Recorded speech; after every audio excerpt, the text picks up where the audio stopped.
E aí galera da Força, beleza? É muito comum o pessoal ter uma preocupação obsessiva com a produção natural de testosterona, o que talvez não valha a pena, e eu vou explicar no vídeo de amanhã, e esquecer a produção natural de GH. Esse sim vale a pena, e é o assunto do vídeo de hoje.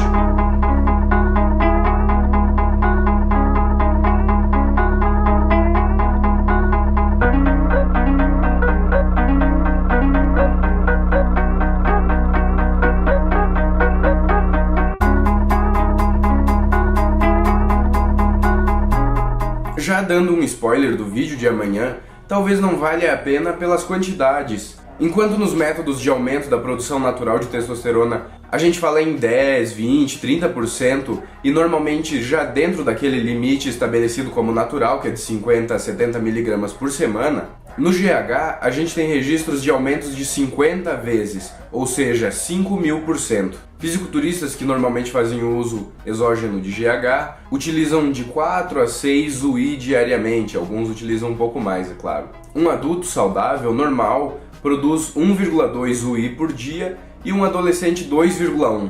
1,2 vezes 50 são 60.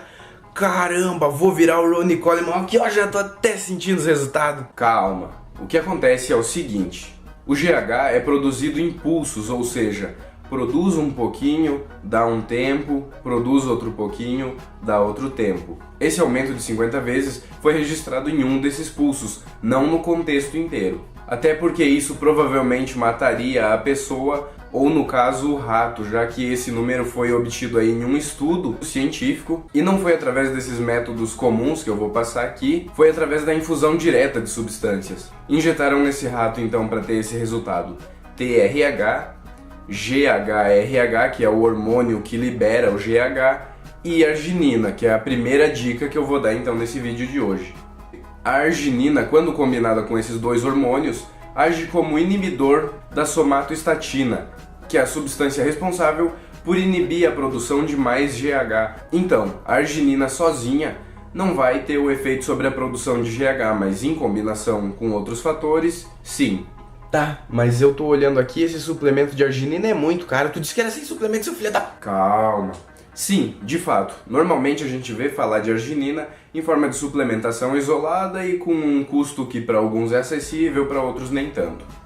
Porém, a gente também tem alimentos aí que são ricos em arginina, como é o caso do abacate, até que surgiu aquela polêmica de que o abacate aumenta a produção de GH, muito provavelmente é por conta disso. A uva, o kiwi, a melancia, o amendoim.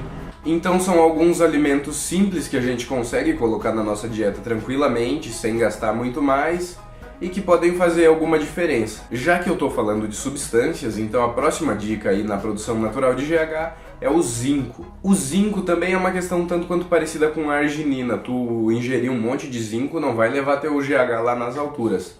Porém, a deficiência de zinco na dieta, sim, vai afetar de forma negativa a tua produção de GH. Então é interessante ter um certo equilíbrio desse mineral na dieta. Ele pode também ser encontrado em suplementos como o ZMA, assim como em alimentos como na carne, no frango, no trigo, vários outros alimentos. Até aconselho vocês pesquisarem aí por alimentos ricos em arginina e alimentos ricos em zinco. As próximas dicas aí então já são de estratégias, como é o caso do jejum intermitente. O GH, de certa forma, é um hormônio de proteção do corpo humano. Então, quando a gente passa por longos períodos sem se alimentar, principalmente por conta da hipoglicemia, a produção de GH é ampliada. Essa produção é ainda mais ampliada quando a gente passa por longos períodos sem ingerir fontes de proteína. Outra questão relacionada ao jejum que tem a capacidade de amplificar muito a produção desse GH é a grelina, o hormônio da fome. Quando a gente está com aquele vazio no estômago, tipo aquela dorzinha de fome, é a produção de grelina que está ali a 1000. Então, em teoria, dá para dizer que quando a gente está com fome, está produzindo um pouquinho mais de GH. Essa produção cessa quando a gente ingere alimentos, porém normalmente com alimentos ricos em carboidratos. Se é feita uma refeição de gordura animal e proteína animal, os níveis de grelina tendem a não descer tanto assim, principalmente quando a gente faz aquela refeição de baixo carboidrato e com não muito volume, que a gente ainda fica meio que com aquela sensação de fome. Então dessa forma a gente consegue manter essa produção em alta por um pouco mais de tempo. Então, se eu fizer jejum intermitente com zero carbo, Cara! Também não é bem assim, já que o crescimento através do GH funciona basicamente em uma forma de trio. Do GH, o hormônio do crescimento, o IGF, que é a insulina como fator de crescimento, e a insulina. E para liberar a insulina, normalmente a gente precisa de carboidratos. E a última dica do vídeo de hoje, então, é exercício intenso. Lembra que eu falei anteriormente que o GH é de certa forma um hormônio de proteção? Então, com o exercício intenso, a gente provoca aí algumas lesões, danos na nossa musculatura, e a produção natural de GH vai aumentar um pouquinho para suprir essa necessidade de recuperar essa musculatura.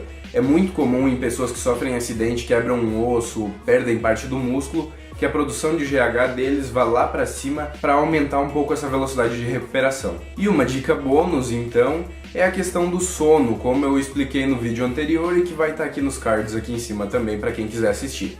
Na quarta-feira que vem, então, vou fazer a segunda parte desse vídeo sobre produção natural de GH, porém mais com os métodos um pouco mais farmacos, mais específicos, não tanto estratégias que a gente consegue fazer facilmente em casa como foi nesse vídeo. E antes de encerrar aqui, eu só gostaria de mostrar mais uma peripécia dos indianos. Eu tava de boa no meu Facebook, aí do nada veio o indiano, hi, daí eu, na inocência, né, hi, dele, good morning, aí ele me mandou isso daqui. Deixa eu tentar copiar aqui. Aqui, copiar, beleza. Aí eu falei I don't speak Indian, na verdade é hindu, eu errei, né? Aí tá, beleza, na curiosidade, fui no Google Tradutor, detectar idioma, colei pra ver o que o cara disse. Agora mesmo.